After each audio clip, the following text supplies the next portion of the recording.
असंच एकदा रस्त्यातून जात असताना उदास मनाला खूप उभारी मिळाली. कारण माहिती आहे काय होतं? तर मला रस्त्यातून चंदनाचा वास येत होता. जवळपास मंदिर नव्हतं किंवा घरात अगरबत्ती दिवाबत्तीची टाईम केव्हाचीच होऊन गेली होती. मग कळत नव्हतं ना वास कुठून येतोय. सोबत असणाऱ्यांना विचारलं तर त्यांना कुणालाच वास येत नव्हता चंदनाचा.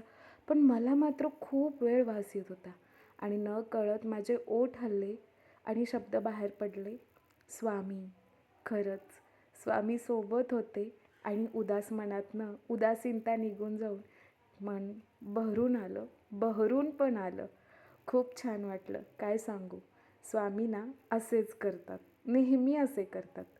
कधीतरी आपण असलेल्या अस्तित्वाची जाणीव करून देतात आणि मनाला नवीन उभारी देतात. खूप छान वाटलं. स्वामी भक्तांना ह्या भावना नक्की कळत असतील, हो ना?